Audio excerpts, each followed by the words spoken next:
दोस्तों जय श्री कृष्ण। मैं हूं अनुज कुमार शुक्ला। स्वागत करता हूं आप सभी का आपके YouTube चैनल में। आज मैं एक वीर रस की कविता आप सभी के लिए लेकर आया हूं। उम्मीद करता हूं ये आप सभी को बहुत पसंद आएगी।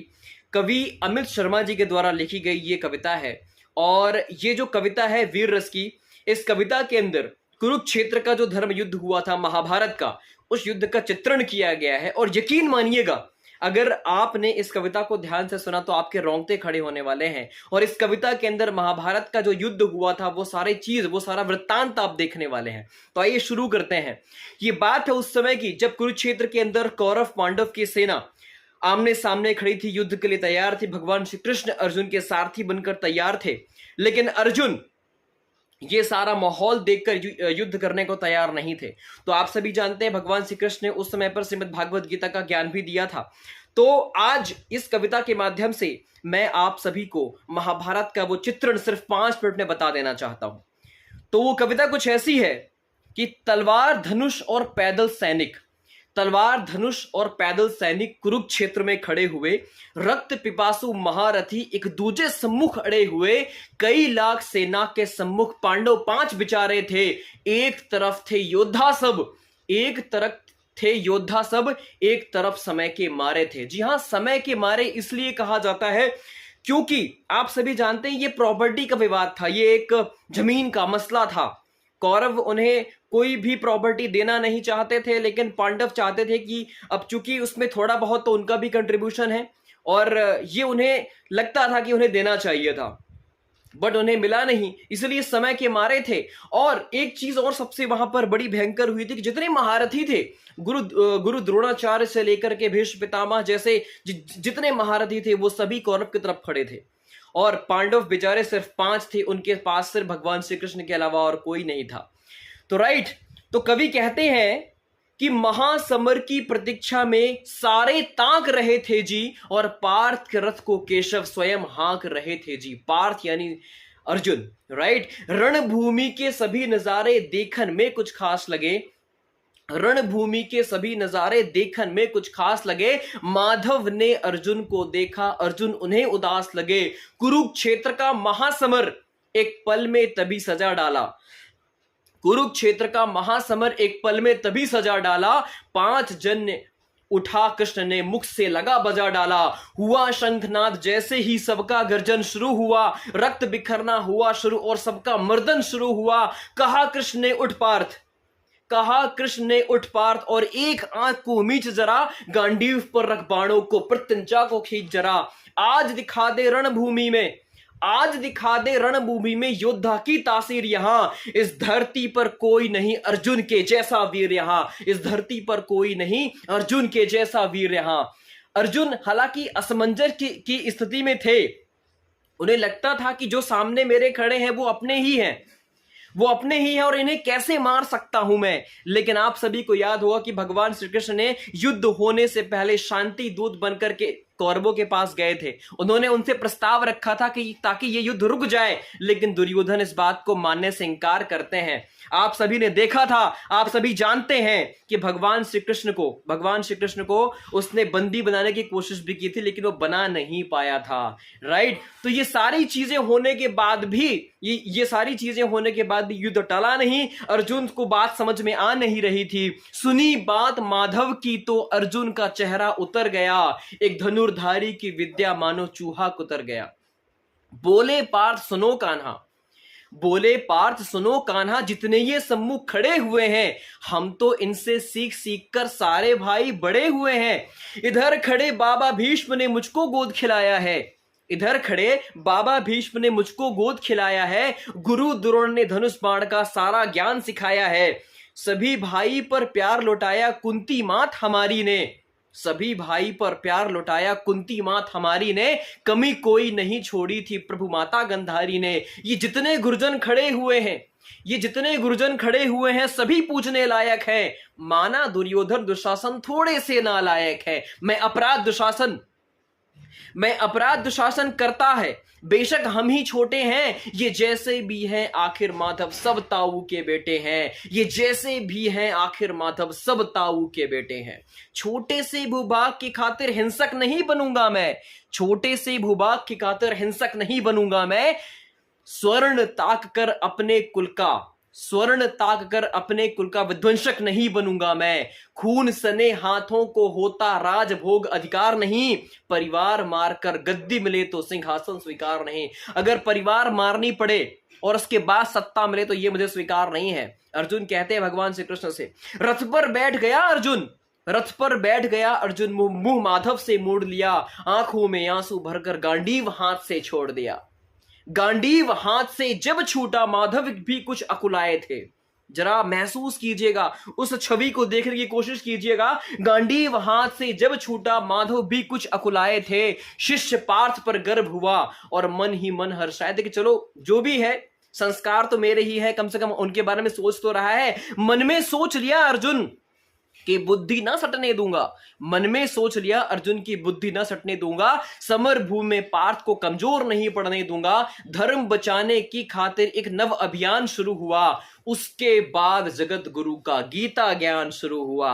और आप सभी जानते हैं, जब भगवान श्री कृष्ण ने अर्जुन को सच्चाई से अवगत कराया, सच्चाई से अवगत कराने के बाद में क्या कंडीशन होती है, श्रीमद् भागवत गीता का ज्ञान वहां पर स्टार्ट होता है। और आज भी जब इंसान किसी भी समस्या के अंदर घिरा होता है, वो कहते हैं कि एक बार आप श्रीमद् भागवत गीता सुन लीजिए, समझ लीजिए, तो आपकी सारी समस्याओं का हल आपको मिल जाएगा। एक नजर तो आपकी सारी समस्याओं का हल आपको मिल जाएगा। एक नजर में रणभूमि के कण कण डोल गए माधव। टकटकी बांधकर देखा अर्जुन, एकदम बोल गए माधव, हे पार्थ मुझे पहले बतलाते मैं संवाद नहीं करता। हे पार्थ मुझे पहले बतलाते मैं संवाद नहीं करता। तुम सारे भाइयों की खातिर कोई विवाद नहीं करता। पांचाली के तन पर लिपटी, याद करो वो दिन, पांचाली के तन पर लिपटी साड़ी खींच रहे थे वो। दोषी वो भी उतने ही है, जबड़ा भींच रहे थे वो। घर की इज्जत तड़प रही, कोई दो टूक नहीं बोले।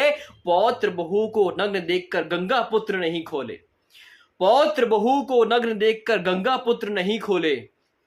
उस समय के अंदर आप सभी जानते हैं कि द्रौपदी का जब चीरहरण हो रहा था, सभी वहां पर मौजूद थे, लेकिन किसी ने कुछ नहीं कहा। ये उस समय का चित्रण है। तुम कायर बनकर बैठे हो, तुम कायर बनकर बैठे हो, ये पार्थ बड़ी बेशर्मी है। संबंध उन्हीं से निभा रहे जो लोग यहां अधर्मी है। धर्म के ऊपर यहां आज भारी संकट है खड़ा हुआ, धर्म के ऊपर यहां आज संकट है भारी खड़ा हुआ। और तेरा गांडीव पार्थ रथ के कोने में पड़ा हुआ। धर्म पे संकट के बादल तुम छाने कैसे देते हो, धर्म पे संकट के बादल तुम छाने कैसे देते हो। कायरता के भाव को मन में आने कैसे देते हो। हे पांडु के पुत्र, हे पांडु के पुत्र, धर्म का कैसा कर्ज उतारा है। भगवान श्री कृष्ण कहते हैं कि ये सारी समस्याएं कहीं ना कहीं उन लोगों ने तुम्हारे साथ गलत किया है, आज तुम्हें जागना होगा। राइट, तो धर्म का कैसा कर्ज उतारा है। शोले होने थे, शोले होने थे आंखों में, शोले होने थे आंखों में। शायद तुम वो दिन भूल गए जब तुम्हारी पत्नी का चीरहरण हो रहा था। शोले होने थे आंखों में पर बहती जल की धारा है। गांडीव उठाने में पार्थ जितनी भी देर यहां होगी, गांडीव उठाने में पार्थ जितनी भी देर यहां होगी, इंद्रप्रस्थ के राजभवन में उतनी अधेर वहां होगी। अधर्म धर्म की गहराई में खुद को नाप रहा अर्जुन। अश्रुधार फिर तेज हुई और थर थर कांप रहा अर्जुन। अश्रुधार फिर तेज हुई और थर थर कांप रहा अर्जुन। हे केशव, ये रक्त स्वयं का पीना नहीं सरल होगा। अर्जुन कहते हैं कि हे केशव, ये रक्त स्वयं का पीना नहीं सरल होगा, और विजय यदि हुए हम तो जीना नहीं सरल होगा। हे माधव मुझे बतलाओ, कुलनाशक कैसे बन जाऊं। हे माधव मुझे बतलाओ, कुलनाशक कैसे बन जाऊं। रक्त सिंहासन लाशों पर मैं शासक कैसे बन जाऊं। कैसे उठेंगे कर उन पर जो कर पर अधर लगाते हैं। करने को जिनका स्वागत ये कर भी स्वयं जुड़ जाते हैं। इन्हीं करों ने बाल्यकाल में, अर्जुन अपना बचपन याद करते हैं कि इन्हीं करों ने बाल्यकाल में सबके पैर दबाए हैं। इन्हीं करों को पकड़ करों में पितामह मुस्काए हैं। अपनी बाणों की नोक जो इनकी ओर करूंगा मैं, अपनी बाणों की नोक जो इनकी ओर करूंगा मैं। हे केशव मुझको मृत्यु दे दो, उससे पूर्व मरूंगा मैं। हे केशव, अगर ऐसा करना पड़े कि मुझे अपनों को ही मारना है तो इनको मारने से पहले मैं मर जाना पसंद करूंगा। अर्जुन को बात अभी भी समझ नहीं आती है। अब भगवान श्री कृष्ण कहते हैं, बाद युद्ध के मुझे ना कुछ भी, अर्जुन कहते हैं कि बाद युद्ध के मुझे ना कुछ भी पास दिखाई देता है, माधव इस रणभूमि में बस नाश दिखाई देता है।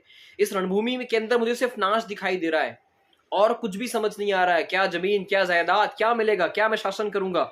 बात बहुत भावुक थी और वाकई में ऐसा सच है, बात बहुत भावुक थी, किंतु जगत गुरु मुस्काते थे और ज्ञान की गंगा निरंतर चक्रधारी बरसाते थे।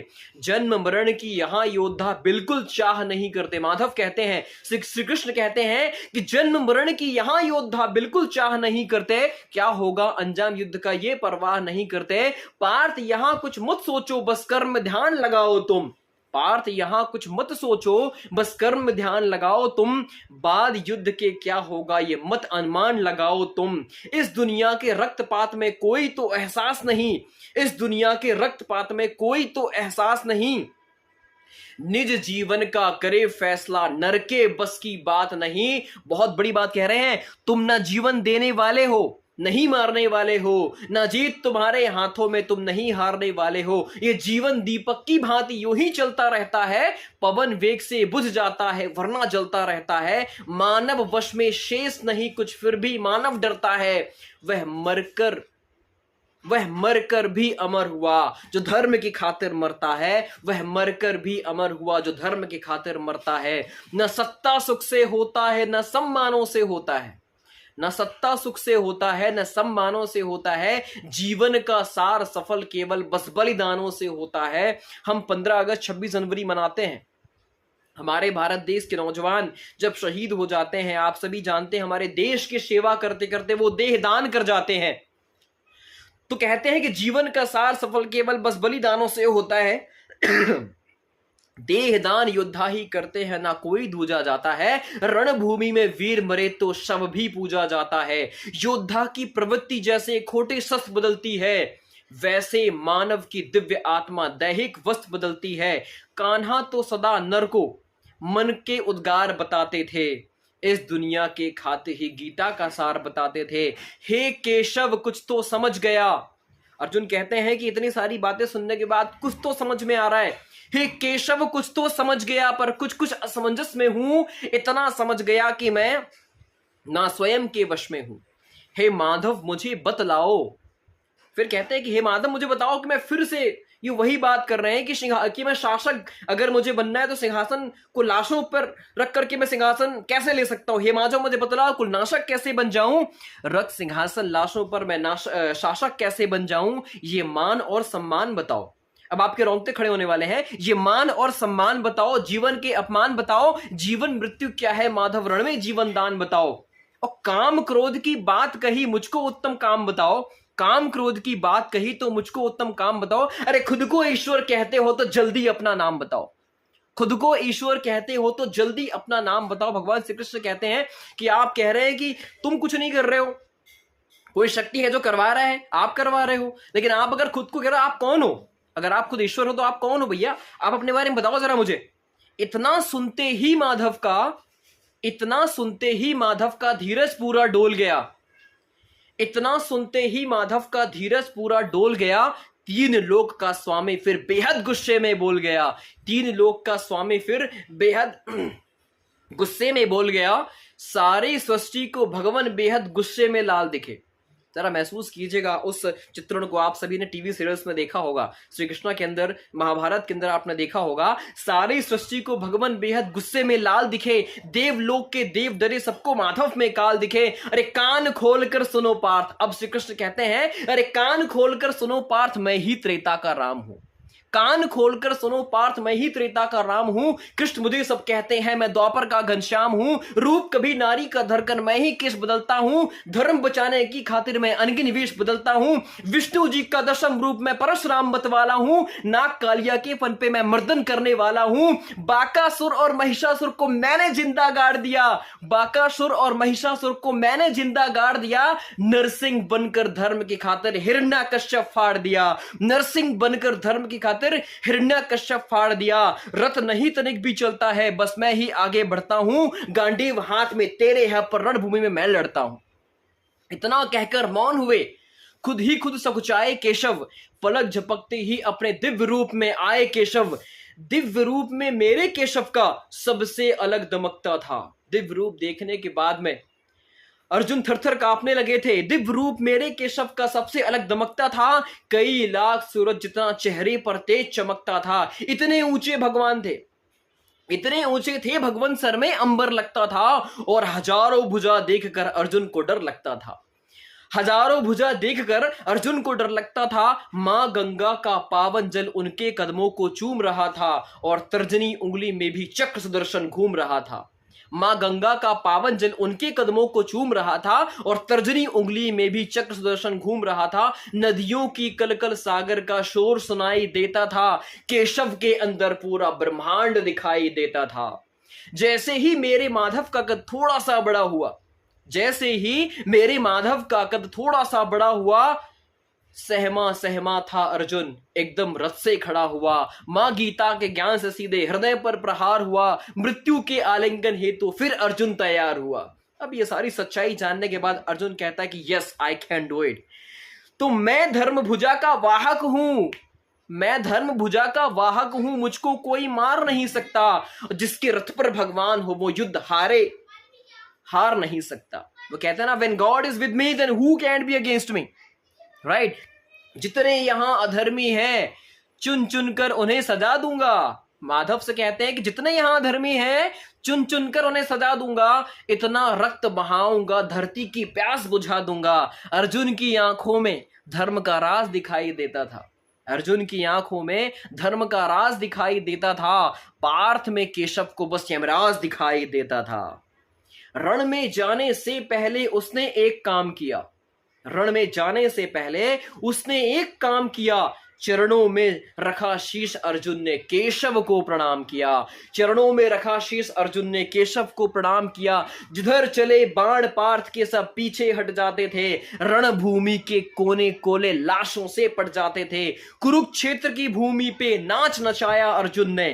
कुरुक्षेत्र की भूमि पे नाच नचाया अर्जुन ने। सारी धरती लाल हुई, सारी धरती लाल हुई, कोहराम मचाया अर्जुन ने। बड़े बड़े महारथियों को भी नानी याद दिलाई थी। मृत्यु का वो तांडव था जो मृत्यु भी घबराई थी। महाभारत जैसा महायुद्ध ना आज से पहले कभी हुआ और ना कभी होगा। ऐसा लगता था सबको मृत्यु से प्यार हुआ है जी, ऐसा लगता था सबको मृत्यु से प्यार हुआ है जी। ऐसा धर्म युद्ध दुनिया में पहली बार हुआ है जी। अधर्म समूचा नष्ट किया पार्थ ने कसम निभाई थी।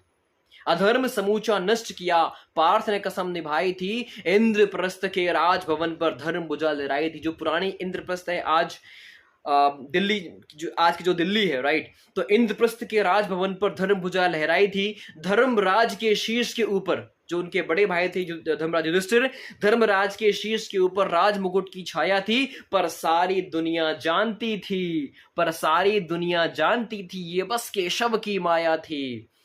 धर्म किया स्थापित जिसने, दाता दया निधान की जय। हाथ उठाकर सारे बोलो, हाथ उठाकर सारे बोलो चक्रधारी भगवान की जय। हाथ उठाकर सारे बोलो चक्रधारी भगवान की जय। तो ये कविता वीर रस की, जो कि अमित शर्मा जी के द्वारा लिखी गई थी, आप सभी को कैसी लगी कमेंट करके मुझे जरूर बताइएगा। और ऐसे ही डिवोशनल, मोटिवेशनल और एजुकेशनल कंटेंट्स के लिए हमारे चैनल के साथ जुड़े रहें। Thank you so much.